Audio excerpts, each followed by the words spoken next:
This episode of the D-Lew Podcast is brought to you by Goalie Nutrition. As someone who's used Goalie for quite some time, I can tell you that they're not only very good, but they're very beneficial. My favorite are the Super Green Gummies. The Super Green Gummies are uniquely crafted with a spectrum of essential nutrients such as vitamins A, B12, folic acid, and thiamine. It supports a healthy liver function, healthy nervous and immune system, digestive health, a boost to your metabolism, and overall health and well-being. There are no artificial sweeteners, flavors, or colors from artificial sources. They're vegan-friendly, gluten-free, and gelatin-free. All loyal listeners of the D-Lew Podcast get a special 10% discount at checkout. Go to goalie.com, use promo code DLEW. That's goalie.com, use promo code DLEW.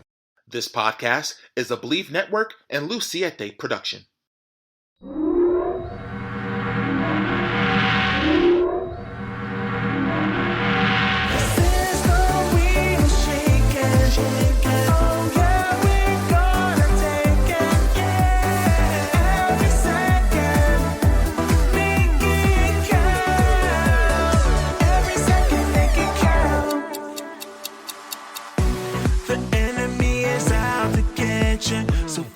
Welcome to another edition of the D-Lew Podcast, brought to you by Believe Network. I'm your host, Derrick T. Lewis, and I want to thank each and every one of you that continue to listen to the show, every single week, as I bring you these interviews, these exclusive interviews. I hope you all had a wonderful Mother's Day weekend for those of you that do celebrate. I hope you all had a wonderful time. But as for me, I did get a chance to spend time with my mom on Mother's Day. Spent some really good quality time with her. Had a chance to talk, catch up. She actually had an opportunity to watch some of the video content that I did in LA for WrestleMania week, and she was beyond impressed. She said she was very, very proud, and that made me smile. So she got to see some of the things that I'm doing, out here in the creative space with with podcasting and content creating and everything. So it's cool to kick back and just share old memories, the whole nine yards. But Saturday, actually, I had an opportunity to do my ring announcer thing at the world famous Monster Factory, where we put on some incredible matches for a great show. And after 2 months, away from my Monster Factory family, it was so good to be back in the fold and do what we do best, and that's entertain the fans and send them home happy. But of course, speaking of pro wrestling, this week, there's a guy that I met back in September last year when I started working for SWF. His name is J-Boujii. And when I tell you he is on the rise of being one of the most up-and-coming superstars in the world of professional wrestling, he was ranked number 485 in Pro Wrestling Illustrated Top 500 Wrestlers. And this man has only been wrestling full-time for 2 years. 2 years. So he's a guy that, like I said, you're going to be seeing a lot of him, on the indies. He already did a spot on AEW last year. So let's not wait any longer. My interview with J-Boujii starts right now.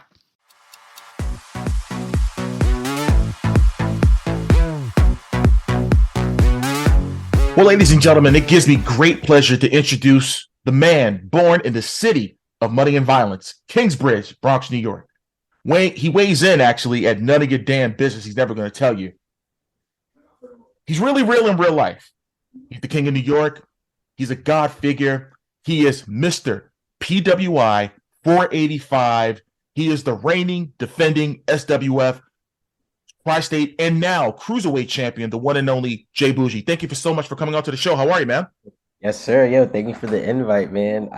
You popped me right there. So y'all can't see it because we're audio, but he popped me by doing the whole intro. So thank you. Hey, man, I'll never forget when I first showed up last year to SWF for the very first time in Homedale, and you was like, "Oh yeah, bro, I got to talk to you." He was like, "I got this really, really long intro," and I'm just like, "Okay," and I just kept writing and writing. In writing, I'm just like, oh my gosh! I said he has to be a heel. It's like he has to. Oh yeah, 100%. Yeah, man.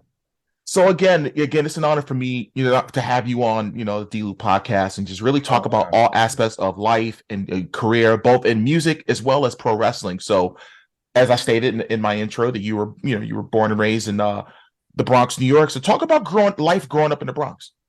Yeah, it's cool. It was really cool. So I lived on Kingsbridge. I lived on Cedric to be specific. Mm-hmm. So that's like inside of Kingsbridge, pretty much. Right there by Riverdale, like just literally right there by Riverdale. Okay. It was cool. I had everything like literally within like walking distance. I had literally right down the block was the laundromat, the supermarket, the Chinese store, and like your deli. Literally, bro, it was like all next to each other, like all just stacked up. So that was pretty easy. Right across the street from there was the park. So I used to play basketball, played baseball for a little bit. Never was really into football. Mm-hmm. So that was really cool. And then I also went to school right across the street from the park. So it would be my building, the park, and on the other side of the park was my elementary school. So everything was right there, bro. Like literally, I didn't have to like look for nothing. Like it was all there. It was really cool. So I ended up going to Our Lady of Angels. I went to Catholic school. I went to my mom's Catholic school. Oh Which, wow.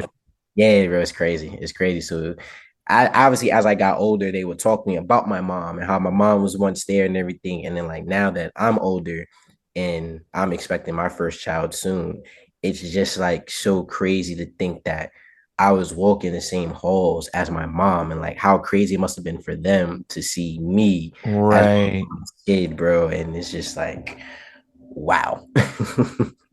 Wow. So, and you know what? It's crazy you say that because like living in the city, living city life, it's like everything is right there. You figure you got the Oh, bodega, you got laundromat, you got the chicken shack, you got the yeah. so you got everything there, and you got the park. Yeah, and Everything, bro, and that's why I say I'm only talking about the stuff that's literally like right in front of my building. Now you go to right. Kingsbridge, you got even bigger supermarkets. You got the chicken spot. You got your hardware store. You got your local video game store where I used to try to go get the SmackDown versus Raws like 3 days early before Hmm. they came out. Then you actually have the train station, the Kingsbridge Road train station that Right. now you can go anywhere in New York at that point. So like literally, bro, like everything was on Kingsbridge, and I'm currently trying to move back into the city now because I moved out to Jersey City just for my career, especially during the pandemic. There was nothing going on in New York, so myself and Shayla, we was like, "Yeah, all right, come on, let's just try it." So we was like, "All right, F it, let's just go." And it's been cool. It's been all right. Just that we miss it. Like I want to go back. So right now we're in that process trying to get back over there. Wow. So you mentioned video games, SmackDown versus Raw. So let's talk about your first exposure to pro wrestling. When was it? If you can pinpoint the time when you recognize that squared circle, on your television, when So was it? all right, so this is picture of Stone Cold walking to the ramp. Everyone uses it, and it got like his Titantrons right there in the back, and Hmm. fans are everywhere. I like obviously I'm a lot older, so I don't remember if it's that specific one that Hmm. I see in my brain, but I'm almost 90% sure it was that picture of that episode of Raw. And when I first realized it, like now that I'm older, I understand like wrestling, you work for the reactions, do everything. But when I was younger, I was like, I want whatever he has. Like when he Hmm. comes out, people go crazy. And that's what made it for me. Like Stone Cold's my all-time favorite. You can't tell me nothing wrong about him. You can't Hmm. tell me nothing about Hulk Hogan, Ric Flair, and these other guys. I'm like, I don't care.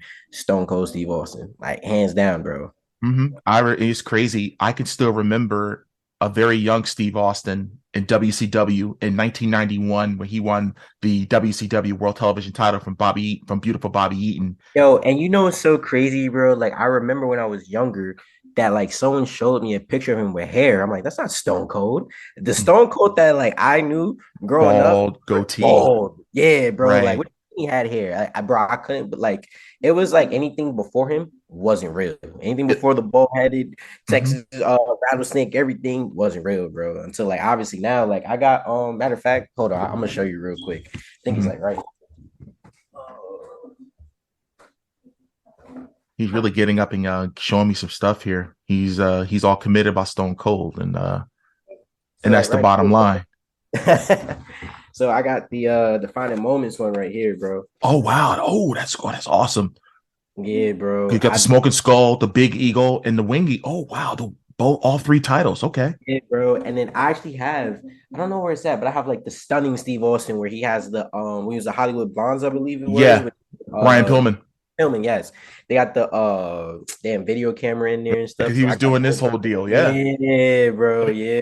It was like he was two different people because I was just watching some WCW stuff on the network the other day and just watching his progression do this. I was at the Garden for Survivor Series 96 when Bret Hart came back and he chose Steve Austin to be his opponent. And that crowd, it wasn't just pro Bret.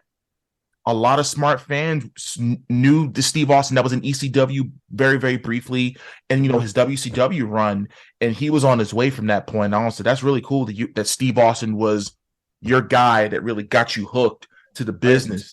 100%. And yeah, bro, and it's not even like I kind of give like the disclaimer, like, oh, it's the cliche, but it's like, yo, Stone Cold is that guy, bro. Like when he came back to Mania a couple years ago, bro, it's like I was like, yo, like I felt like a kid, bro. And then I remember the Mm-hmm. first time I ever seen him in person. It was when they did the Raw. It might have been the 25th anniversary when it was at Barclays and at the Yeah, Manhattan. in Manhattan Center, yeah. Yeah, bro. So I during that day, I'm trying to figure out, all right, who's gonna be where? I'm looking, I'm studying. I'm like, okay, Right, like, all right, Stone Cold is Stone Cold. They're not gonna put him in a venue that's that small. He has to be at Barclays. Like right. he has to be there. So like, bro, I'm trying to put shit together, like Mm-hmm. and all that type of stuff. And then Miss McMahon's out there, bro. He's talking and talking. I'm like, oh, I've seen this before. I'm like, he's coming. He's coming. He's coming. Then yo, bro, when that glass broke, oh my God, yo, like that was amazing. And it was just like I never thought I'd see him in person. I never Right. thought I'd hear the glass break. I never thought I'd hear any of that stuff. And it was just like, holy, like you feel me, And bro? Like, yeah, but here's the crazy part about that whole segment. He didn't utter one word. bro, He didn't utter one word. came out there, corners, Vince talking and all that. Kick to the gut, bam, got him. Mm-hmm. Shane, bam, got him. You feel me? Just everybody there. I don't think he was Stephanie there. I don't know, I but don't think so. yeah, I don't think she was there. No, But she wasn't. if it was like 15 years ago, she would have got it Oh, too. 100%. 100%. So let's steer a little bit to music. Yeah. So again, we pinpointed when you started, obviously the wrestler that you idolized, the first one you saw and recognized that got you hooked. Which artist was it that got you hooked to music? So it's a mixed bag. So like for me, so like being real, bro, like being a rapper and being a black male, it kind of has sometimes a negative connotation to it because of we see like how oftentimes it's portrayed for the most part. For sure, yeah. You don't see the pop like it's art, bro. It's art. And I think what drew me towards it was the fact that wrestling's art and wrestling has taught me about expression. And I Right. approach it the same way. So I grew up listening to rap. So like 50 Cent was my favorite rapper. Okay. Like 50 Cent, I remember when I think it was Wanksta came out and everything, like boom, he had me hooked. 50 Cent, I like Eminem. I like Jay-Z. Wasn't really too big of a Jay-Z fan, but Yeah. Jay like it's Jay-Z. Like you feel me? You can't hate on him. As I got older, J. Cole, through high school, Future, everybody like the typical names, Drake, everyone, Right, right, But right. one of my boys started rapping on Kingsbridge. His name is Joe Kane, Okay. and I'm a really big supporter of anyone that chases their dreams, bro. Mm-hmm. And so it's like he was rapping, bro, and it was like I go to all his shows as best as I could. I'd listen to his music before it Mm-hmm. was released. During the pandemic, bro, so all I listened to was his music. And then I remember talking to him one day. He was like, "Yo, bro," he's like, "I think we gotta like figure something out for you." I'm like, "What you mean?" He's like, "Yo, I feel like when you come back from this pandemic, you gotta be something different." I'm like, "Okay." It was like he just said it randomly, randomly. I was like, all right, cool, I'll take in consideration. Um, and then well, right before that, Pop Smoke, like Pop Mm-hmm. Smoke did it for me, man. Like for real, Mm-hmm. like bro, I'll never forget. I was coming home the night. So my dream, bro, was to have Pop Smoke perform for me at WrestleMania. Biggest dream. Like I wanted him to perform for me at WrestleMania, perform a song, something like that, and like it was gonna happen. I was gonna make it happen. Like when I believe something, I put my mind to it, bro, it's going to happen. Manifest and happen, right, man? No, for sure, bro, for sure. And then I remember I was coming home one time, late nights. I was staying with Shayla during the pandemic. I'm rapping one of his songs, like the people that be mad loud in the middle of the street. I'm Mm-hmm. like, I'm gonna do it. Ain't no one out here. It's like 12:30. I'm just rapping, singing, so just having a good time, bro. Just Mm-hmm. you feel me, just feeling it. And then my boy hit me up. Woke up the next morning, said rapper Pop Smoke dead. I said, what? What? Like literally, bro, the night before I was just jamming to his songs and shit, bro. And it's just like I couldn't believe it. Like that hurt me. And I didn't understand why it hurt me so hard until like it was just that connection, bro. Like he's a Mm-hmm. performer. I watched a lot of his stuff during the pandemic, bro. A lot of his stuff. And it's like Mm-hmm. every time he did something, he's smiling. He loved life. Right. The time he was doing everything, bro. And I was like, I want to be that happy with what I do. And then I was like, all right, maybe I should do music.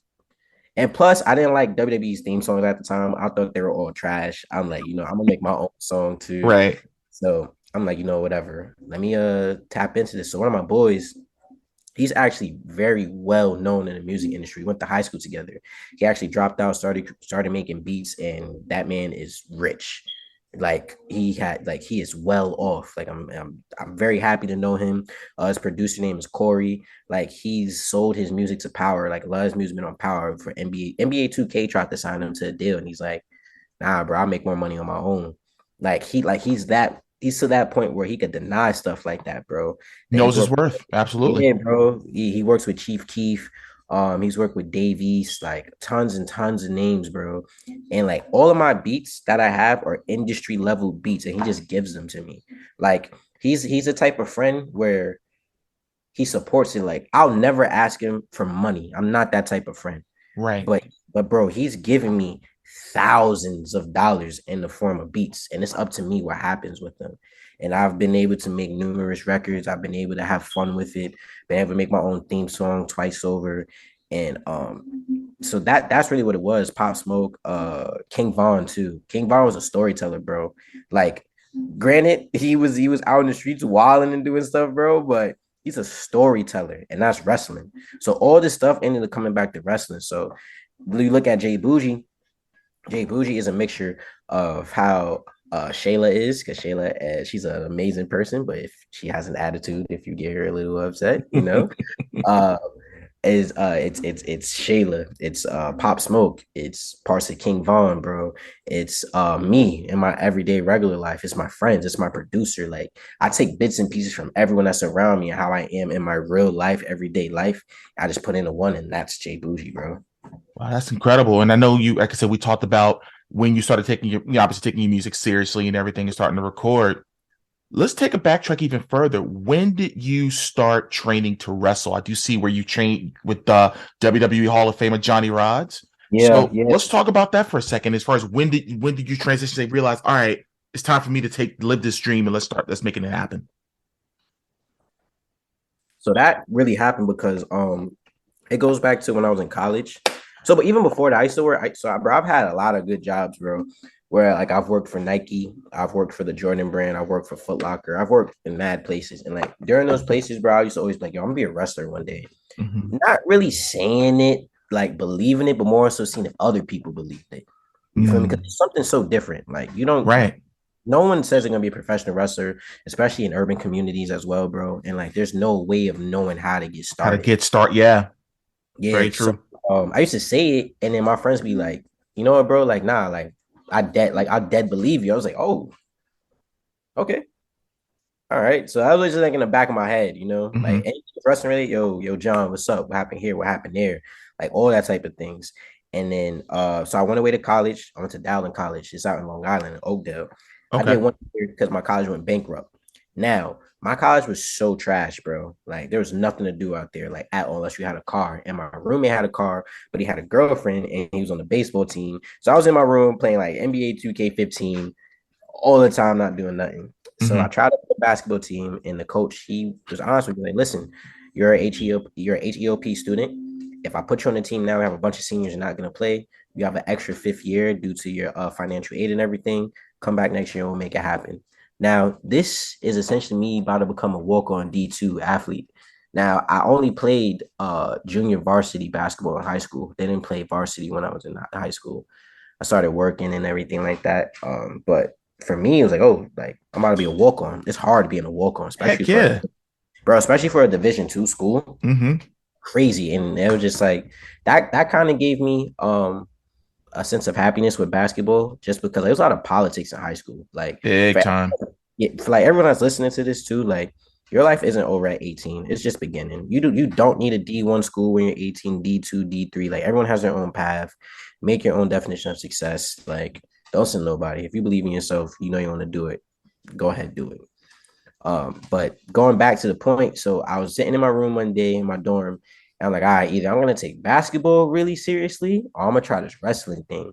So I'm sitting down and I Googled NBA D League tryouts for the Knicks, the Nets, Philly, and I might have looked at Chicago for whatever reason, just because it popped up. But that's now I now know how far Chicago is. I didn't know how far it was before, but I did all that. And then I looked up wrestling schools. So WW came up with Johnny Rods, and then House of Glory came up. The Right. selling point for me was WWE Hall of Famer. Now, this isn't a knock to anyone else or anything like that, but all I knew growing up was WWE. I didn't know about an Impact, a Ring of Honor, a New Japan, NWA. I didn't know none of that, bro. Like For that sure. was No, I get it. foreign to me. So I just knew WWE, and I said, "All right, cool. Well, I'm going to the guy who's been in WWE. This is a direct pipeline. At least I thought it would be." And that's pretty much how it started, bro. And I went to college, went bankrupt, transferred out, went to Mercy. Financial aid got messed up, and I said, "Yo, I'm just going to bet on myself." So I gave myself 4 years how I would do in college. And within those 4 years, like it popped. Like I was the first dual champion there. So like having two belts is nothing new to me. This is probably my third time or fourth time in my career I've done this. I was the first ever, like I said, North American and light heavyweight champion.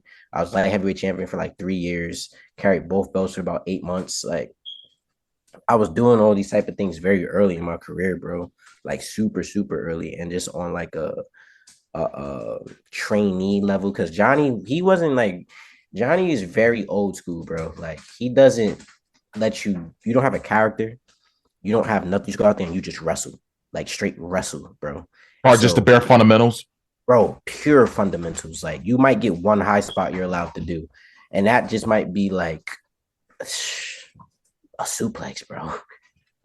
You might be able to dive off the top rope, but the ceiling is so low that you can't really do anything. So it's like it forced you to know how to work, which is like now if you watch my stuff, bro, or anyone watches my stuff, like I don't do a lot of crazy things. Like it's just like that just wasn't how I was taught. And plus, like these ropes and rings aren't that great in the indies. Like it's not all that perfect to be going out there tripping and stuff. And it's like you want to save a lot. You want to preserve your body. So it's all about storytelling, bro, and character work. Like when I was at Johnny's, bro, I was called Little John, bro. Everybody was little something, kid something, like all that type of stuff. So it was pure bare bones, and that's pretty much how I got started, man.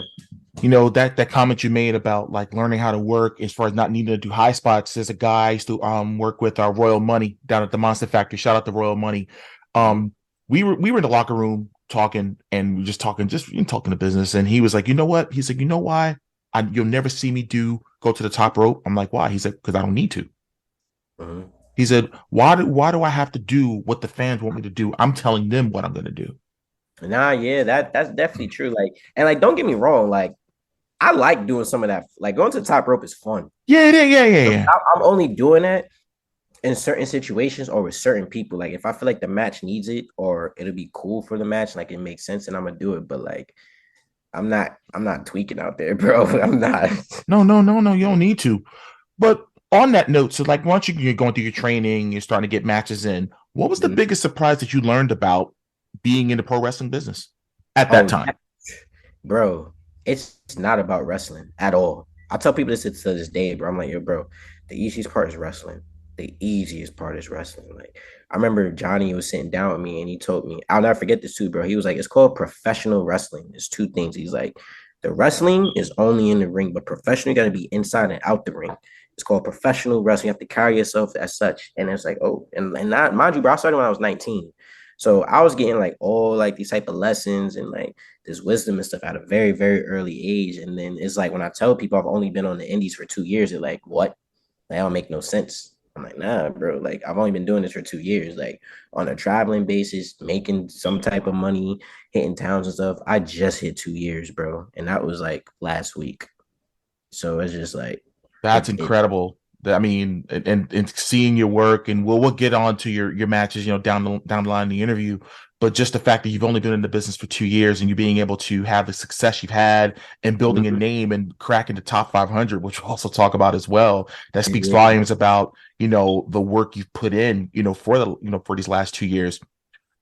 So we talked about a little bit as far as the matches you've done. They were calling you Lil Jon and everything, Yeah, but bro. Oh my God. yeah, but let's talk about your first single, King's Rage, as far as Oh, the wow. producers on that. And let's talk Yo, bro, you about know what's crazy, bro?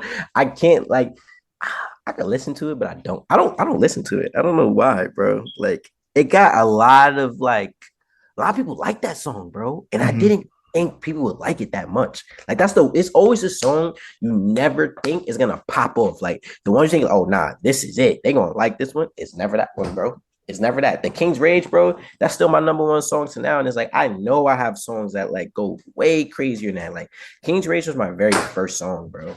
Very first song. so I'm proud of let's so let's go into that a little bit. So who's the producer? How did it all come to be? What the song was So, about? so again, my boy Corey, I only use him, bro. I don't use anyone else's beats just out of sign of respect to him. The For fact that sure. he gives me these straight off the love, and it's like, all right, bet, like, thank you, bro. Like, I'm Mhm. not doing anything unless someone asks me for a feature, bro. Then I'll do it. But you'll probably never hear me on anyone else's beat. Like, and it's not a knock to no one else. It's just like this is my man's. Like, he's helping me make money in a different way, bro. And it's like, if I really like took the time, bro, to like sit down and like focus on like this music stuff, like I know I would be super, super, super good at it. But yeah, so King's Rage, pretty much that was I remember him and I just talking and we were just talking about just how like people just be haters, bro. Like just you could be doing so good in life and people just want to knock you down, bro. Or like people are Right. just so fake. And that's pretty much where the King's Rage came from. And it's like Mhm. at the time I was still kind of finding myself. And the ending of the song, I'd say R.P. Pop and R.P. Vaughn. And it's like because those were the two people that like really like got me into like music. Like that song is kind of like a King Bond kind of style song, just from like the storytelling and stuff. Aspects obviously with the Pop Smoke and stuff, everything there. But that song was just kind of like the coming out party for me, where it was like, can I do this? I think I said, everybody wants to be number one, not ever number two. It was just like that's real, bro. Like no one ever wants to be number two, and it's like people do some dastardly things to you to get to your number one spot, and it's just Right. like watch yourself, bro. So if you're a king, they coming for you. You feel me? And like all of us kings, we got that rage in us too, where it's like, you feel me? If it gets to that point, bro, we'll pop off as well. But I think it was more so just kind of like a perspective on life and just as success as a man or woman, anything too. Um, be a King's Rage, I was definitely just kind of like testing the waters. Now, the song for me personally, that when I recorded, like I'm like, nah, I'm nice at this, was Witness. When I did that song, I'm like, yeah, that's the one. Like I gained all my confidence from that one. Everything. Yeah, man. Because I was just looking through your catalog, and the last couple of days, I was just like, man, I said this is some really, really good quality. To your point, studio quality radio that are radio ready. You know what I mean? Thank you, Again, bro. I I'm in the really music. appreciate that. I'm in the music industry too, and it's like it's good to see where you're able to do so many different things outside of the wrestling business and vice versa. You get people like your music and oh, you're a wrestler? Oh wow. I think that's great. But the full album, Ain't No Phase with GNP, Yeah, man, yeah. banger after banger after banger. How did that collaboration come along with GNP? Just let the people know who he is and how did it all come to be? Yeah, so GNP is actually Shayla's uncle. So again, like I got it, like I don't know, everything just kind of worked out for me. So like her uncle's been doing music for a minute, And I think I sent him King's Rage, or I sent like some freestyle or some shit one day. I was Mm-hmm. like, yo, like, show your uncle. She's like, all right, cool. And he was like, nah, bro, I like this. I was like, what? You like this? He was like, yeah. So I'm like, all right, I'm on to something. I'm like, maybe Mm-hmm. I can do this. Like, I just started getting my confidence little by little. And again, Right. GNP, he's my engineer. I don't go to nobody else, bro. So like, that's another thing too, where it's like, I'm so like strict and like loyal with stuff where it's like that's why I'm not putting out so much music because I just want to work with like my team, with my Right. people and stuff. But now GNP, he helped me a lot, bro. Like he went to my first studio session. We recorded the first few songs together, and he just kind of told me like, nah, bro, like do that again, or nah, bro, do this. And it was never on some like, yo, like, nah, that's garbage, that's whack. He's like, nah, how about you say this? It was never Yeah. no like demeaning criticism. It was like, nah, do that. Constructive criticism. Yes, very constructive. Knowing the way it could get better from this, Yes. like maybe this word might fit in how you're Yes, saying it in context. bro. Yeah, bro. And he'll tell me and like I remember I had to learn about like the syllables and like Mm-hmm. all right. So like for me, bro, I still don't know how to count beats. I don't know how to do it, bro. I just listen to it and I'm just like, okay, like I know the flow that I'm gonna go with. I Mm-hmm. can't. I don't know why, bro. It never was my thing. Even like in high school with music classes, it wasn't for me. So we'll just be doing music, bro. I remember one day I had asked him. I think the very first song we did together was Michael Myers. That was the very first song we did together, and it was just like how enthusiastic he was and just how much love he had when getting on the song. I was just like, all right, let's work. And then for me, bro, I make music for fun. So like I don't care if anyone ever said like, oh, all your songs are features or this and that. It's like I don't care about that, bro. I'm out here making good music. I'm out here That's what it's doing all about. I'm having fun. And then it was like it got to the point where it was like, all right, like I think my most recent EP I put out, it's just me. I think there's no feature on that. I think it's just me on there. And I was just like, I can do this, bro. But GNP, I love him, bro. Like he definitely gave me like my confidence a lot. I actually did my first performance with him where at Invictus when we performed the Takeover theme song. Mm-hmm. It's just like he was like, yeah, bro, just do this, just do that, and then it was just crazy. But yeah, GNP's my engineer. He's been rapping for a minute. I think he's actually working on another album right now because he told me he's gonna send me something. He wants me to be a feature on one of his songs. So I was like, hell yeah, bro. Okay. I appreciate that, you know. This episode of the D-Lew Podcast is brought to you by Goalie Nutrition.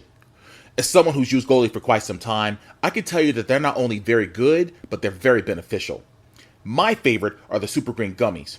The Super Green Gummies are uniquely crafted with a spectrum of essential nutrients such as vitamins A, B12, folic acid, and thiamine. It supports a healthy liver function, healthy nervous and immune system, digestive health, a boost to your metabolism, and overall health and well-being. There are no artificial sweeteners, flavors, or colors from artificial sources. They're vegan-friendly, gluten-free, and gelatin-free. All loyal listeners of the D-Lew Podcast get a special 10% discount at checkout. Go to goalie.com, use promo code DLEW. That's goalie.com, use promo code DLEW.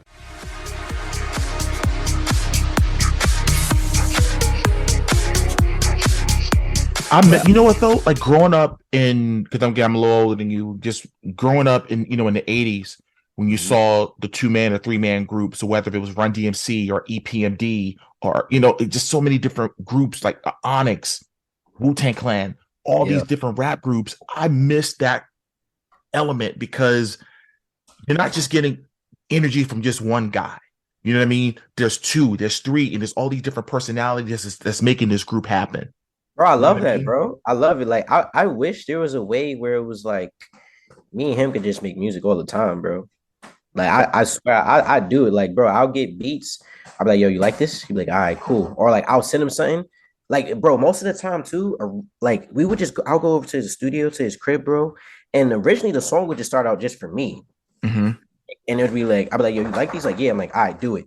He like, yeah. I'm like, yeah, right now.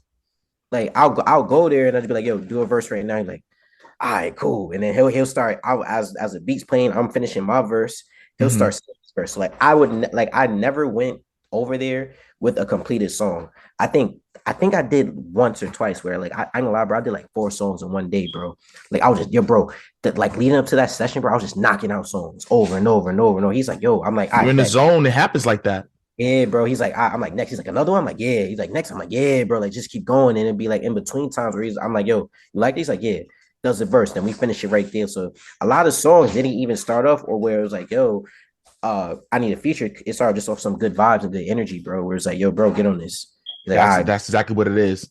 And the number one word you just said, energy. Absolutely. bro. That's what you need Oh, in the and it's like studio. I love it, bro. And it's like I don't, and even now, bro, like I don't even think that I would want to go to another studio and record with someone else because it's like he knows me, like we both know how we both are, and it's just like he cares. Like there's people that will just take your money for a session, bro. He not like that. He's like, nah, bro, let's do this or let's do that. And then he's introduced me to his other like, bro. I've got like so much other music, bro, that's like been like started, just not finished, just because of time. Like there's other people I've been introduced to, bro. I like if they're man, listen, if I put the time in that I put into wrestling, into rapping, oh my god. Hey man, you know what? And I think that's going to happen for you, where you're able to literally do both and be equally successful at it as you are now. You know what, But bro? I think so too. I do think so too. I just think everything is timing. Everything's gonna come at the right time. I'm not like angry about it. Like, of course, sometimes like, damn, bro, I want to record. And it's just send me some fire beat, and like I'll be so tempted to try and record on my phone, but I'm like, nah, that's not it. I'll just wait. For it. Right, exactly. So you talked about it a little bit about the EP is called Unnamed. Yeah, And it was the last track on it because every track is called Unnamed. So it's Unnamed 1, Unnamed 2, Unnamed 3. But then the very last track, which really, really touched me, was called A Letter to Smitty. Let's talk about that track for a little bit. Yeah, so I wrote that last year. Actually, that whole tape I wrote last year. I just never got a chance to put it out. But Right. The Letter to Smitty, it just felt appropriate to name that one. So I lost my great grandfather. Yes, so his Smitty is Joseph Smith. That was my great grandfather. Like I've been blessed to have my grandparents and my great grandparents.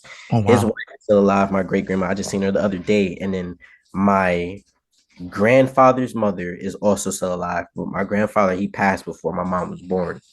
Fucking crazy in a car accident. But yeah, so I remember being so scared the time I started professional wrestling, bro.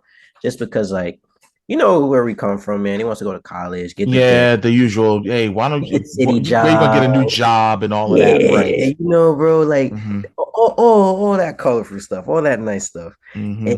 And unfortunately, he got diagnosed with cancer because he had got sick. And bro, I remember it was his 1 year for Christmas, bro. I don't know. I had a great year. I bought everybody in my family gifts. I mean, like I'm going down the block with a shopping cart with gifts for everybody. And I'm just saying there, looking at him, and it's like he just had like this different like aura to him. You just say he was just looking around, just kind of like taking it in, just loving it and stuff like that. And I was like, okay, cool. And then I remember me and my little brother, because I got 3 little brothers. My brother underneath me, he was like, yo, bro, like I don't know. I feel like he's gonna die. I'm like, what you talking about, bro? Like, why you like what? Shut up. Like, what you mean? Mm-hmm. And then come to find out, bro, I'm at work one day. On my call me, he's like, yo, you gotta go to the hospital. I'm like, all right, I get over there. It's like, yeah, he got cancer. I said, what?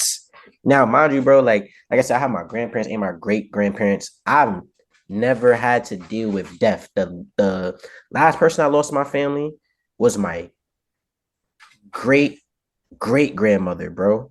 And that was when I was like 10. He died when I was 19 or 20. It was one of those years. So it was like it sucked because like I told him I started wrestling like when he was kind of like not all the way there mentally. Yeah. But he had like a moment where I told him, I was like, "Yo, I want to tell you, like I'm a professional wrestler." He was like, "Yeah." I'm like, "Yeah." He's like, "Well, make sure whatever you do in life, like you the best at it. And whatever you decide to do, just give it your all. Just make sure you're the best." And then invite him to the show. He's like, "Well, if granddaddy's all right, I'm gonna come to your next show." So I'm like, all right, cool. And then yeah, it just like after that day, bro, it kind of all just went down. He kept having like different strokes and stuff like that. And then, unfortunately, he passed, bro, when I was in Orlando for WrestleMania. The last time he was there when they had the roller coaster for the set. Yeah. 2017, 33. Yeah. Yep. So then, bro, he had passed then, and I get back home, and it was just so different because like he had a chair he always sat in. Mm. No one's sitting in that chair no more, I had to go see my great grandmother. I stayed with her for the night, and it was weird, bro. Like I don't think it didn't hit me until like probably like a couple days after that, and then it just made me upset because like if I wasn't scared to tell him, he would have probably seen me, wrestling and doing everything that I've done. But now every time before I go out to the ring, I say a prayer. I definitely say it's for him. I dedicate all my matches to him, like every single match, bro. Every single one. The only time like I don't say prayers if like wrestling's mad chaotic. If I gotta like run out there or something real quick, but Yeah. like everything, bro, it's always for him. So I remember last year it was like around the time of his anniversary of his death again, and bro, like it hit me, hard. Like that was like Yeah. when it hit me, I was just like, damn, bro, like it's just so whack, and it's such a void, Mm. it's a void, and like I remember when I was younger, growing up in Kingsbridge, he would come because he lived in Harlem. He would come all the way down, pick me up from school on my half a days. He'd take me to GameStop. Anytime I want to get a Grand Theft Auto game, he bought me Grand Theft Auto. Any rated M for mature game, he bought me all of those. And it was just like he would just take me there, and it was just it sucked, man. It definitely sucks. So like, let me just write this right here, and it felt good to kind of do that. Like Shayla was at work at the time, and she's like, "Yo, just trying to write a song," and I was like, "Damn, that's gonna be hard." But I did it, bro. I just felt like it was time to like put it out, and Therapeutic, right? very, very therapeutic. And like people like with especially with stuff that's like with like therapy wise and stuff, like sometimes crying is good. Sometimes It getting it out is is good. very. It's not weakness, it's a form of strength as well. If you're able to kind of get in tune with your emotions and just feel it and just let it go. Uh Sometimes I mean I always miss him, but sometimes I miss him a little more than other days. Um, Oddly enough, bro, bro, I had a dream one time. That shit felt so real. It felt so real, bro. And it was just like I found comfort in moments like that. So, okay, cool. Like, I believe in different things.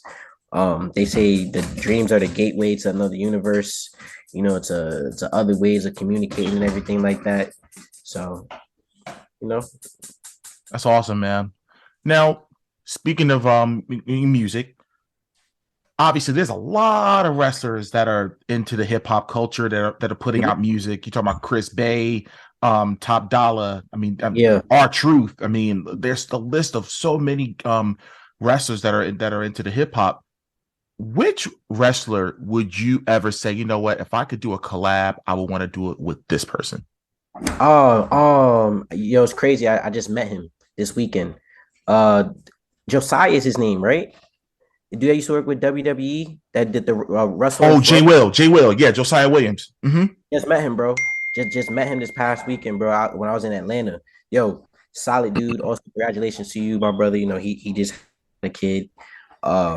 Just blessings, bro. And hell yeah, I definitely want to do some work with him. Top Dollar, I'm cool with Top Dollar too. So right before Top Dollar actually got signed again, we was gearing up to face Hit Row, which was at the time they were called what was their indie name? Hitmakers, I think it was. Yeah, something like that. Yeah, we was gearing up to face them back when I was in Takeover. Like we saw each other, we exchanged information and stuff, and like we was definitely about to do some work with them. It would definitely be him. So if I could put a quick list, it'd be Homie for Wrestling Flow, AJ, Myron Reed, Ken Broadway, and there's someone else I'm forgetting. I know there's someone else that does music that I've spoken to, and Nikolai White. Okay, got it. Yeah, so my idea, bro, what I'm trying to do too, I'm trying to get with my producer. I'm trying to make like a whole album with just wrestlers, bro. Dude, I kid you not. If you can literally see my list of questions, that was actually my next question. I kid you not. The idea of a pro wrestling hip hop album, that is one of my questions. This is crazy. Yeah, I'm gonna make it happen, bro. I swear I am, because it's like we're more like we got talent, bro. Like especially like Myron Reed, he dumps out a lot of music very often, bro. Like Myron puts out music a lot. Ken used to do music a lot too. Doesn't do it too much, but he just recently did he did a track with Myron like last year. Do something. I remember actually sent Nikolai White a couple beats. And like in 5 minutes, bro, he said, "All right, bro, my verse is done." I said, "Yo, I just got the beat. I ain't even write nothing yet." So we got some stuff coming, bro. I'm gonna try and make that happen. Like Leo Rush is another guy that does music, so that's another guy. That's what I was forgetting. Bro. Leo Rush, yes, 100%. Yeah, 100%. Man, he's incredible. So that was literally my next. That was the question I was gonna have. It was unbelievable. I think it's just more so just getting together with everybody. Like I recently seen Leo Rush when I was at MLW, And bro, he's hella cool. Like I feel like Leo is in a way, like he's gone through a lot of things and I'm going through in terms of like where people try to like put a bad name on you. And it's like Yeah. I don't want to talk. You feel me? And like, and don't get me wrong, bro. It's like prior to becoming wrestler or actual wrestler, you'll hear this like, oh well, Leo's this, Leo's that. I'm like, well, damn, is Leo like that? You know, Hmm. it's like it must be true if such and such is saying it. But as I became Right. a wrestler, well, this is a bunch of BS. That's not true. And then as I got to meet him, great, solid dude, bro. Like I love to work with him one day. Um, also music too, bro. But Leo's a great dude. For sure. Now, I know you made mention of it, but I'll ask the question anyway: is who's the most influential person in your life, and how did they make a big impact on you? Uh, yeah. Damn. The most influential person. If we're talking like from not family wise, then and just for like a career aspect, Yeah, career. Yeah. yeah, I would definitely say Stone Cold and Pop Smoke for sure. Like they're right there, 100%. Like yeah, I would definitely say them because like without Stone Cold, I wouldn't have decided to be a wrestler, and then without Pop Smoke, I wouldn't have found myself as a wrestler. If that makes sense. Right. So there's kind of they're both kind of a passageway to get you on track to where you want it to be. 100%, bro. Like it's so crazy because I remember the first time listening to him, I was like, "Oh man, just some more drill music, nothing, Hmm. just regular stuff." And as I started listening, I'm like, "Oh, I like this." I'm like, "Oh, he sounds like 50 Cent." I'm like, "Oh, I like him." As I Hmm. started like getting into him and stuff, then unfortunately, he passed, and then I got like really heavy into it. After I watched I know he has a foundation that his mom started. I know his Yeah. I used to watch a lot of their stuff and everything like that too, bro. So. Definitely them two. I would love to meet his mom one day. Like just like you feel me, like just do business, just say thank you and stuff like that. Wish her the best. Cause like when like watching his brother stuff, he has an older brother. And his older brother reminds me of myself. And Pop reminds me of my younger brother. Cause my younger brother used to be out in the streets too. And Hmm. it's like I just see it, bro. I'm just like, yo, like I know what you're going through, bro. Well, obviously not obviously with the deaf aspect, but like when it's like growing up, the street stuff and everything like that, I'm like, yeah, my little brother was out there too once, so like I Yeah. could get it as a little bit, but I would definitely love to meet them one day, bro, for real. Okay. Yeah. Cool. Now let's talk about the SWF run by Rob Fury. So Yeah, how Rob did Fury. yes the unbreakable Rob Fury, I might add. That's even So breaking the Rob Fury. yes. So how did you get on his radar as far as saying, all right, J-Boujii, we're going to bring you in and you could be one of our ultimately being one of the mainstays? How did that happen? Yeah, so that wasn't supposed to happen per se. PJ Savage, when we used to be in Takeover, he was Hmm. actually booked with SW at first. Myself and the Faces ones, Jacko and Face, we just pulled over and was like, yo, just come through. We're like, all right, Hmm. cool. At the time, bro, like if one of us had a booking, we all had a booking. We all just show up. Show Right. up, we do an interest or something together. Like we kind of just do our own thing. So we went out there, we did PJ's vibe. He had the match, he was out there, boom, good match, he won. And then I think somebody was late and they needed a match to like a filler. They was like, yo, Bougie, can you work? I said, bet. Ran to the car, put my gear on, and my very first match at SWF was against Ben Rutten. Oh, So really? yeah, bro. So Wow. it's so crazy seeing that now. So yeah, we went out there and we had a great match, bro. On the fly, straight on the fly.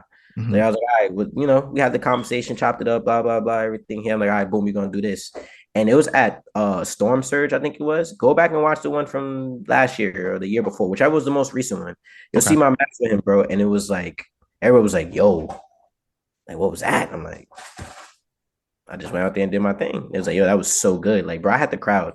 The crowd first seen me earlier in that night. I just kind of like as an extra in a sense. Where it's like, I just did an entrance and didn't really Right, that. right, right.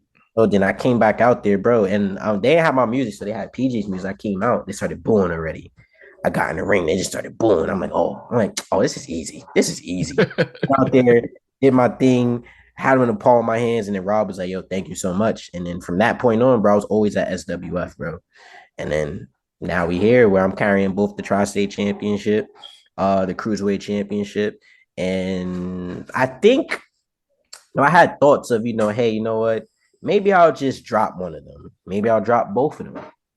Maybe I'll keep them both. I'm gonna keep them both. I'm gonna carry both belts for as long as I choose, and then I'm gonna get the heavyweight championship because that title has been on Lugo for over a year now, and it's like it's cool and all, but he's not doing what J-Boujii's doing. He's not top 500 in the world. He's not getting people to come out there like that. He's not showing up on MLW. He's not having conversations with some of the big boys in the game. Like, he's not doing that. And it's like, why are we keeping SWF stagnant? J-Boujii's here. The clear answer's here. The people want it. Like, it's easy. It's like, bro, it's so easy. It's easy. So, Lugo, we could clip this up too if you would like. I'm 1000% coming for that heavyweight championship. Now, I don't know how exactly I'm gonna get there, but I am gonna get there. And if you aren't holding it, then whoever is gonna be holding it, that belt is going to be mine. It's gonna be mine. Like, hell, I might even take the tag championships too, Bad Company, because my boy the Key Jay Evans, he won the #1 contendership, and it's like, okay, cool. We got mutual respect for each other. We celebrate his birthdays together, but now we're treading water, and it's like, okay, what's going on here? So maybe Jay and I will work something out, or maybe we'll have to fight something out. And after I'm done with Jay, myself and Face, we're gonna take those tag titles. Like, those tag titles have been stuck on Bad Company forever too. So just bring them all here. Bring it here. You want all the gold. You want all the gold. But speaking of, obviously being a double champion, obviously the last 7-8 months, especially the length of time that I've been the ring announcer at SWFU and Young Glory Brando Lee have been on a tear. And I DM'd you one night and I said, man, these matches remind me of Flair and Steamboat from years ago because you're the ultimate heel and Brando Lee is an ultimate white meat babyface. Like, he is so lovable and he does things the right way. And if you look at all of Steamboat's matches, he gives you that vibe, ultimate good guy. And how were you two able to just gel and work together so good? Because there's not a bad match. You guys can't have a bad match if you try. Bro, I've been beating his ass for years now. Let me stop. We trained at WW together, bro. And I beat Brando for my first championship. Oh, like, really? This goes back years, bro. So it's like, we've been doing it since 2017. Like, very much like Kevin Steen and El Generico kind of vibe. Right. Like, we've been doing this for a very long time. Very long time. So it's like, Brando is, and it's funny, we was talking to one time. It was like, the good thing when we face each other is like, oh, it's an easy night. It's easy. Almost like a night off. Yeah, the bad thing when we face each other is like, oh, it's an easy night. Like, damn, what's gonna happen now? Like, what can we do to keep people invested? And we always figure it out, bro. Like, we just go out there and just be ourselves. Like, I know Brando. Like, I know his stuff. I know what makes him good. He knows what makes me great. Right. And we just make it happen. It's like, when you told me, it reminds me of Flair and Steamboat. Like, bro, like, those type of compliments, bro, I don't take those lightly. And sometimes I be thinking like, nah, there's no way. There's no way that I remind you of that, of a magnitude of such greatness in this profession. And it's just like, wow, like, thank you. I'm forever grateful for everything that you do and everything that people say. And it's just like, it keeps me going, bro. Cause now it's like, all right, I got something here. Let me try and tap into this. You say, all right, Flair and Steamboat. All right, let me look at some Flair and Steamboat. Let me see what was going on there so I could kind of figure out, all right, what's next. And like, it's just like water. We're just water out there, bro. Just water. Like, and his mom, I love his mom. I hate her, but I love her because, like, bro, she be so into it, bro. And it'd be real. Like, I be looking at her like, I'm like, I'm beating your son ass. Like, right at her, bro. And then, and then his dad, his dad ain't scared of nothing. I remember one time he tripped me when I was going out there. He steps up to me and stuff. Like, his dad just be right there, all in the mix. And it's just like, you got all these elements of real life in his camera, bro. Like, those are his real parents. That is his mom and his dad. His mom tried to spray me with Raid the last show. I saw that. I couldn't believe it. I'm like, she really bought a can of Raid. This is what I'm saying, bro. Like, it's to that point where mom is like, I hate him. He's a bug. He's a pest. I'm bringing raid. Like, it's crazy, bro. It's so wild.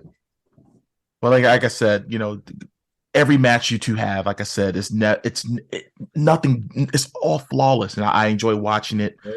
But last year, you became Mr. 485 in the top 500 for Pro Wrestling Illustrated magazine. Now, for those that know or don't know, PWI, is one of the top independent wrestling magazines in the world. I was reading PWI magazine in the mid to late 80s. I started watching every time I would go. Me and my mom would go to the supermarket or whatever the case, Pathmark or whatever. She'll go. I'm going to go off to the magazine aisle and I'll read who's in the top 10 of WWF, who's the top 10 in the NWA, WCW, AWA, New Japan, and then every year they will have that top 500. You know what I mean? So you being only a few years in the business and you cracked the top. I wasn't even. I think I just hit a year. A year. Yeah. Right. A year, some months whenever I made the list. Right. So the fact that in under 2 years you cracked the top 500 in the world, not just in the United States, but the entire world. When you found out about that, what was the reaction? How did it really make you feel deep inside? So, hey, bro, I ain't gonna lie. It came at such a perfect time because this was right before I transitioned out of Takeover. And sorry, excuse me. Um, it was like a lot of people, bro, don't like me. And that's when I started realizing that. And they want me to be a specific way, and I refuse to be something that I'm not.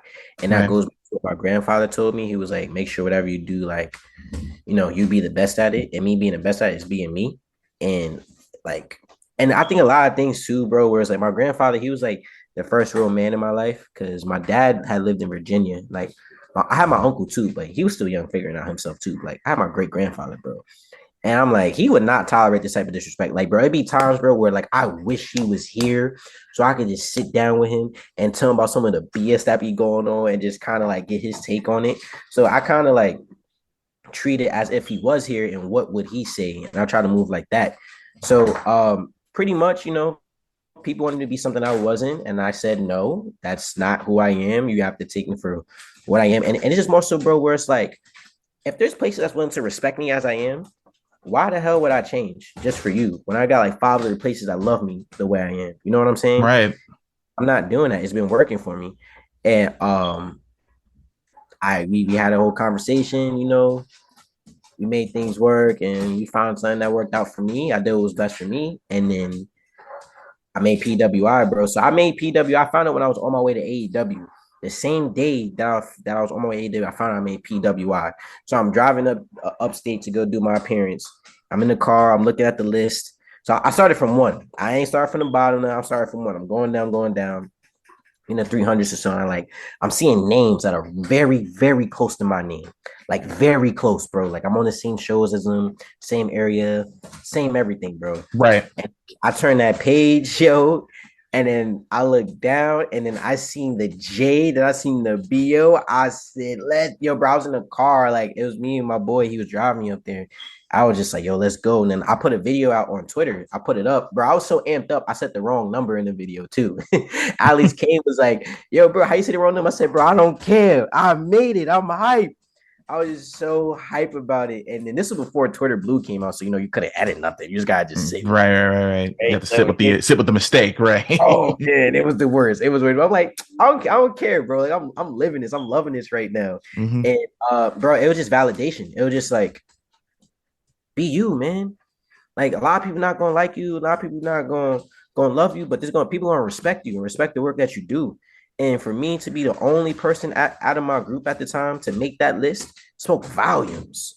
Spoke volumes about everything. And all the stuff people were saying about me spoke volumes, because it's like a lot of people don't understand too, when need to realize where it's like this indie stuff is just here, bro. Like, the stuff in New Jersey is New Jersey. Don't nobody in Atlanta give a hell about that. Nobody in North Carolina give a hell about that. Like, you feel me? Like, and like especially like with New Jersey wrestling, bro, it could be very cult-like in the sense with these old ass men being little kids on social media, bro.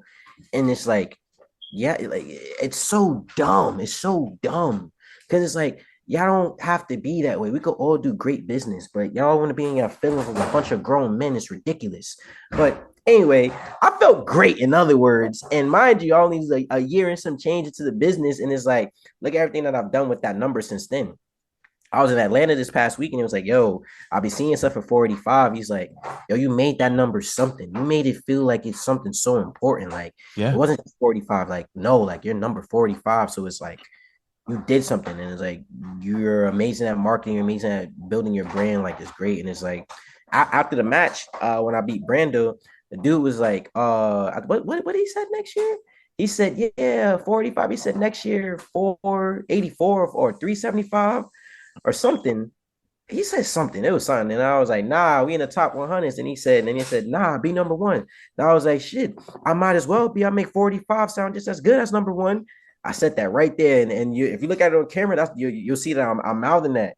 And it's just like, bro, it's for real. Like, bro, it's to the point where I walk into places, they'll be like, yep, 45, we know, blah, blah. I'm like, I ain't even say nothing. Like, damn, like I won't say it no more. It's just regular. Right. And then now, bro, you got people that's number like 150, 134, 234, whatever case may be. Mr. PWI 2 something something, Mr. PWI 1 something something, Mr. PWI 4 something something, Mr. PWI 500. Like, yeah, number 45 did that. So now, bro, I feel like next year, whoever gets 45, they got big shoes to fill at this point. What are you gonna do with this number? What are you gonna do with this? 485 is the most talked about number, bro. Most talked about number. There's other numbers there, but no, but see, that's the thing. People just like, there's people that's gonna be like, oh, it's just a magazine, oh, it's just a number. Like, no, it's what you make of it, bro. If you treat it as just a magazine or just something, it's gonna just be that. You treat all about it marketing. Yeah, bro. You treat it as a golden ticket, it's gonna be a golden ticket. So whoever is 45 next year, I hope you do something amazing with this number and maybe even better than what I did. Incredible, man. Like I said, when I first met you and when you were giving me your accolades and everything, I was just like, oh man, I said, this is huge, you know? Yeah. But you mentioned it earlier in the interview, and you just found out recently you're going to be a father. So congratulations to you and Shayla. What is now, has things, I guess, perspective shifted a little bit now that you know you're bringing a child into the world? Honestly, bro, I'm like on autopilot right now. I'll be 100% honest with you. Like, I feel like we're in a transitional period, and sometimes like, yo, so like I was in Atlanta, I came back, yo, she's big as hell now, bro. Like, she wasn't that big before I left. I'm like, yo, look at your stomach, girl. Like, this is crazy. It's wild, but it feel good, bro. Like I said, I got little brother, I got little cousins. Like, I know the sense of responsibility. I used to babysit them all the time. Obviously, there's difference when you can't just drop them off at their parents' house. Like, you are the parent now, you're with them all the time. Right. But I feel good. I'm not nervous. I'm not gonna lie. I had like a slight sense of anxiety in a sense where it's like I'm starting a family, bro. Like, I got something to like lose in a sense, you know, where you got just that type of responsibility, and it was getting at me a little bit, but I'm okay. I'm excited, bro. It's gonna be great. Shayla, she's doing great. She's still super supportive. She still wants to do shows with me, bro. Like, she wants to do everything. I'm just like, no, you are not doing this, brother. You're gonna stay here, right? We're gonna do something a little different, but you know, well, we're gonna figure it out. But we're happy. We're happy. We're definitely happy. Our families are happy as well. Just excited, bro. Just excited. I definitely won't be catching up to no Fatus or nothing like that, because there's a bunch of them. They don't have the Samoan dynasty. They're gonna, I'm telling you, so they're gonna be in the wrestling business for the next 40 or 50 years, the way it's going right now. Forever. They are the wrestling business. Like, when they say that, like, bro, like, yeah, they everywhere, bro. Like, everywhere. I was with Jacob and them the other, like, when I was at MLW. MLW, yeah. Yeah, bro. And I'll be talking to Jacob's brother Journey and stuff, bro. And it's just like I talk to Lance almost like every day, because me and Lance, we be playing Call of Duty. And it's like, it's another cousin. There's always another nephew, always another niece. There's always someone else, bro. I'm just like, yo, y'all just don't stop, bro. Think about this for a second. In the WWE, there's been at least one member of the Anoa'i, Fatu, Johnson, Maivia family since the 70s, every decade. Bro, that's ridiculous, bro. Think about it. Think about it. The 70s, you had the Wild Samoans, you had the High Chief Peter Maivia, and you had Rocky Johnson. The 80s, you had the Tonga Kid, right? You had the Tonga Kid. Then in the 90s, you had the Head Shrinkers, Fatu and Samu. Then of course, he becomes Rakishi in the 2000s. Then 2010s, you have the Usos. Bro. You have Roman. You know what I mean? Crazy, bro. On the 2020s, you still have the same crew, Tamina and Nia Jax, can't forget about her. Now you got Solo. And who's my favorite member of the Bloodline, by the way? Solo's I like Solo. I really dig what he does. Bro, it's like I said, bro, it just doesn't stop. There was a video of Jacob trying to like explain the family like Bloodline stuff. Yeah, then I sent it to Lance. I'm like, yo, bro, I watched this and I'm mad confused. He's like, man, Jacob's still confused. It's like, yo, it's so many of y'all, bro. So many is all love, man. Bro, but they like show love, bro. Like they're amazing. They are amazing people. Like they are. Every time I met any of them, bro, they just show love. Like again, I was out in Atlanta and Lance is texting me like, yo, how's your trip? You feel like, yo, you good and stuff like that. Like we having conversations stuff. I'll text right now, like, yo, bro, what's up? We trying to play duty and stuff. I'm like, let's be talking about just life stuff. You feel me? Like anytime we chilling, like I'm talking about wrestling, no. And people ask me all the time, it's like, do you talk wrestling with the boys? Like, no, I don't never talk I barely talk wrestling when I'm at wrestling. Like, no, like that's just that's our job, but we talk about other stuff, life stuff, music or sports or whatever it is. So I totally get that. So 100%. So as we wind down, this interview, so if you could pinpoint one favorite match of yours that you've had in your career so far, what's your absolute favorite match you've been in? I ain't gonna lie, it's hard, bro, because I've been having a couple good ones lately that has like really been doing it for me. Favorite opponent, let's just put it that way. Who's your favorite opponent? Khan for sure. Okay. Khan definitely was my favorite opponent just because like that was my first time facing like bro, Khan is a machine, bro. Like that is a very big man. He hits very hard. And like when I was at BCW, the commentator Cheyenne, he was like, I think Boujii sees everything that like he potentially can be when like he looks at Khan and is like, I look at Khan and is like, yeah, like I could be like that. I could be just as good, if not even better. And it was really like facing him, bro. I want to have another match with him. Like it opened up my eyes to like what it is to be an elite level talent, into like conditioning, getting your body right, just being ready for everything. Cause like I ain't gonna lie, I was in there, bro. I was throwing them hands, bro. I was going at it, but he hit me with one good chop. I'm blown up. I'm like, God damn, all that air left. But I definitely want to face Khan again. If not Khan, then it'll probably be Rev Ron from SCP. That match put me on the map. Like that was a coming out party. I'll direct anyone to that match. It's like you want to see when J-Boujii really popped off. It was that match right there. But I definitely want to get back in there with Khan for sure. I ain't gonna lie, Lance was cool too. Like, bro, I got too many, bro. Like, I feel like right now, like they all just kind of like my beginning stages is like I want to face all of them again. Like I faced Lance already. All right, let me go again because I know I'm way better than I was before. Like I got better after I faced all these guys, and it's like I want to, show the improvement. I want to show that like like you learned something. Yeah, I definitely want to do that. Definitely. Now, any future music projects you have that's on the horizon? I want to say I actually got a beat yesterday from my boy. I kind of want to try and do kind of like a club song, something like where you just out there just chilling, vibing, like type of stuff. So definitely trying to get into that. But yeah, now I'm not gonna stop music, bro. I'm just gonna do some music. I think what I'm gonna end up doing, bro, is just dropping like a whole nother tape again. Just put out a whole album. It's like here, boom. You feel me? Let's just do it. Cause I don't think I haven't put no music out this year. Yeah, we in 2020. I haven't put no music out. So yeah. But like summertime, I'll have something. Like end of summer, I'll have some. I'll put something out by then. Definitely, man. Now, where could everybody find you on social media? Where people can buy your merch and any upcoming shows you have.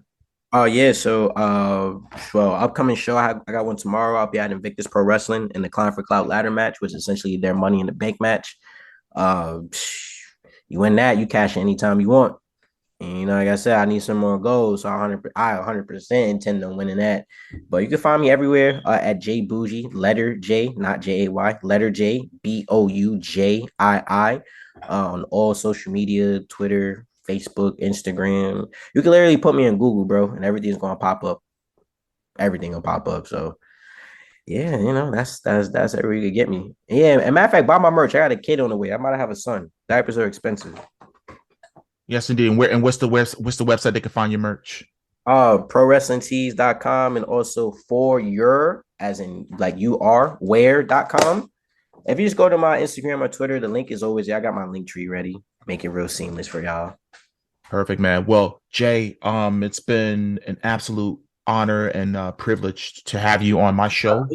Thank And you, I'm bro. really getting to know you, over the last 7 months or so that I've been at the SWF, getting to know all the boys and girls there. And I look forward to growing with all of you. But I mean, bro. I genuinely appreciate you having me on here. And it's funny, like I didn't realize that the first time you announced me was when I won the tri-state title. And then now we back at home though, and now I'm tri-state and cruiserweight champion. So yeah. thanks for being a part of this journey with me, bro. I definitely appreciate it. Hey man, ring announcers, our job is to really make you guys look and sound like stars. And that's my job. And I try to do that to the absolute best of my ability, not to outshine anybody, but just really put the spotlight and the focus on the talent. And that's really just knowing your role in this business as far as, okay, I'm going to be the best ring announcer that I could possibly be and make sure that every wrestler walks out of there feeling like they just performed their Wrestle Freaking Mania. And that's the way it has to be.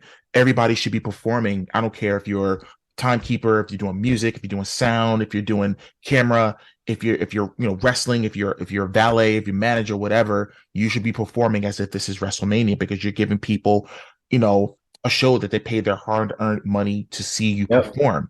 And that's the way I want to present the shows, as if they're at AEW, WWE, MLW, Impact, Ring of Honor, New Japan, whatever it is. So that's always been my approach to it. So again, it's an honor. Like I said, I'm appreciative of being a part of your journey and being part of the ring, man. And we definitely look forward to definitely seeing you next show, seeing you down the road, man.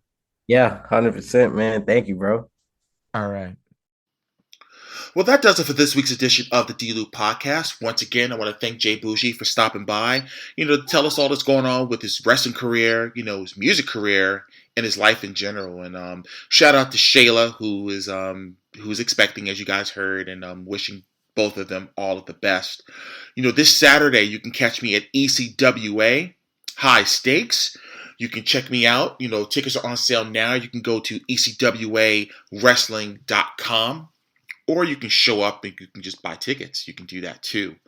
Now, social media. Okay, you can follow me on Instagram, Twitter, Snapchat, TikTok at The Real D-Lew. Also, Facebook, Derrick T. Lewis official page. Make sure you do that.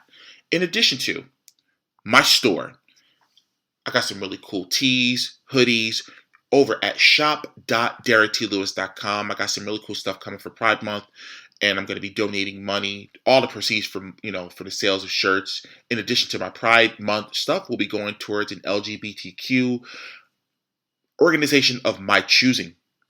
But if this is your first time listening to the D-Lew Podcast, or if you're, if you're a loyal listener but just haven't subscribed, please, by all means, subscribe. Only because of the fact that every single week you're going to get all new content, all new episodes, in addition to the Tuesday episodes when I really talk about all of my pro wrestling stuff when it comes to some of the stuff that's like AEW, WWE, etc. So especially with the news that happened to AEW today, as I'm recording this, AEW is debuting a brand new show on June 17th called AEW Collision. So kudos to Tony Khan and the crew over at AEW for making, leaps and bounds for a brand new company that's only 4 years old, and they're really making it happen. Well, I'm going to get out of here, and always remember, as I always say, no matter what you do in life, always remember to make it count. See you next time.